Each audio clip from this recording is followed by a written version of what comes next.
welcome back to the Road to Success MCAT test prep series. This video is the sixth video I have about psychology that I'll be covering on the MCAT. This video is titled Learning, and we will be learning about learning. I'll be starting this video off with a quick discussion about norms and deviance before diving into the meat and potatoes, which will be classical conditioning and operant conditioning.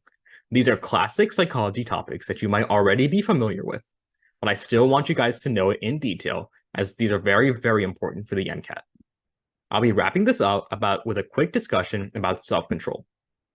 That being said, there's a lot to talk about. There's a lot of learning we have to do about learning. So let's get right into it. Alright, let's start off with norms. Norms, deviance, and collective behavior.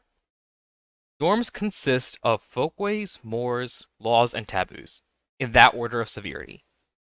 Folkways are common rules and manners, while mores are based off of a moral belief. Laws and taboos are pretty common knowledge, and breaking them leads to severe consequences.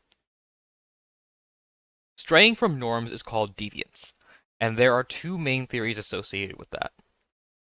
Labeling theory states that there are two types of deviance. Primary deviance is very mild and does not see punishment.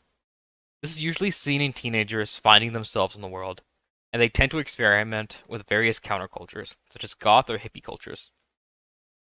Secondary deviance, on the other hand, has severe punishments. These are usually when people fall into hate groups like neo-Nazis or incel forums. Strain theory states that if someone is blocked from achieving a culturally accepted goal, they will turn to deviance. Lastly, let's discuss collective behavior. Collectives are open organizations, while groups are reserved, and collectives are much more loose with norms compared to groups. Lastly, groups are permanent while collectives are temporary. Classical conditioning, an iconic MCAT subject. Let's start by discussing what the different stimuli and responses are. An unconditioned stimulus, or US, is the original stimulus present that causes the unconditioned response, or UR. In the case of Pavlov's dogs, the unconditioned stimulus was the food that he presented to his dogs, and the unconditioned response was their salivation at the sight of their food. The conditioned stimulus, or CS, is the stimulus you pair with the unconditioned stimulus that will eventually replace it. And the conditioned response, or CR, is the response that results from the CS, usually the same as the UR. In Pavlov's case, the CS is the ringing of the bell to signal the arrival of food, and the CR is still the salivation, only this time it's for the bell. Classical conditioning goes through several phases.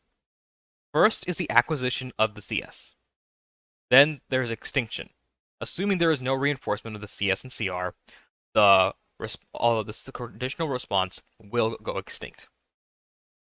However, there is a possibility of spontaneous recovery. The CR can randomly come back at any random time. So as you can see here, the response strength increases as you acquire it, but then it goes downhill when you eventually forget. That being said, any amount of time can pass, and then it can be reacquired again after a random amount of time. Moving on to the other main topic of this video, we have operant conditioning. Operant conditioning operates on reinforcement and punishment. Positive reinforcement occurs by adding a pleasant stimulus to promote the behavior, while negative reinforcement occurs by removing an unpleasant stimulus to promote the behavior. The same concept applies for punishments as well, only instead we'll be removing the behavior. The token economy is a good application of operant conditioning. Token economies reinforce behaviors by giving participants tokens to redeem for rewards. Lastly, shaping. Shaping is essentially learning through practice. By rewarding behavior similar to a target behavior, you can guide a person to perform the target behavior.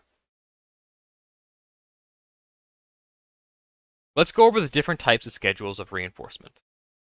Fixed ratios are when reinforcement only occurs after a fixed number of responses.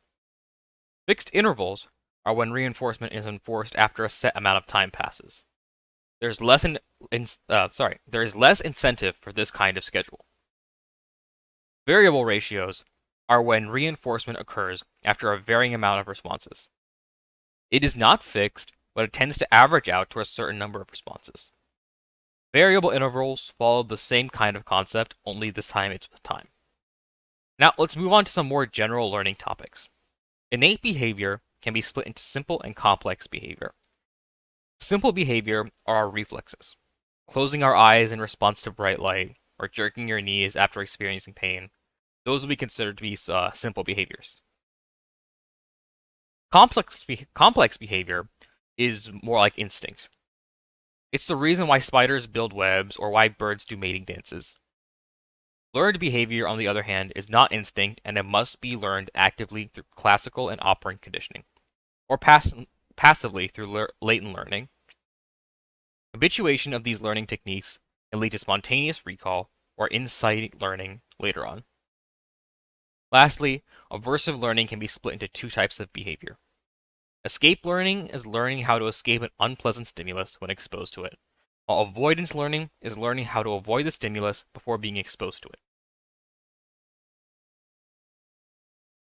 Now, let's talk about the elaboration likelihood model. This model explains when people will be influenced by what you say over more superficial components, such as appearance or smell, sight, other things that can make a product appeal to people. Message characteristics are the message itself. Source characteristics are your credibility. Target characteristics are the audience interest in what you have to say. These three influence both learning and persuasion. We've processed information into central and peripheral routes. The central route has persuasion by absorption of the content, and the audience will retain this information. The peripheral route is persuasion by other methods. It is shallow and occurs when the audience has little interest in what you are saying. Reciprocal determinism basically reinforces what I have said before in this series. Cognition reinforces behavior. This can affect your personal control. Loci of control are how we perceive our own personal control. Internal locus of control means you attribute the things happening to you to yourself, and you believe that you can change your situation on your own. External locus of control means you perceive outside forces that interfere with you. Learned helplessness is when a series of unfortunate events lead to a perceived lack of control. Lastly, we have self-control. This is the ability to delay desires and gratification. The marshmallow test exemplifies this. Children are given marshmallows and could eat it whenever they want. But if they waited 15 minutes, they could get another marshmallow. Some of the students would eat it immediately, while others would just lick it.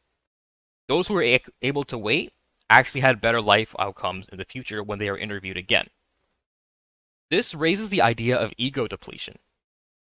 Those same students were offered cookies after the marshmallow test, and the kids who resisted the marshmallow initially actually ended up eating the cookie before the kids who ate the marshmallow immediately.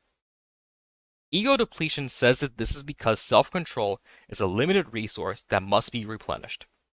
Like a muscle that can be trained and strengthened, it can also be depleted. You can improve your self-control by changing your environment, depriving yourself of the harmful substance, and of course, by classical and operant conditioning. That's all I have for you guys today. This is a really short video, but I did cover some very important topics, specifically classical conditioning and operant conditioning. Make sure you go over these slides and learn these. I'll even mark down the intervals here. Make sure you learn these slides, as I think that they are some of the most important stuff that you can learn for the MCAT.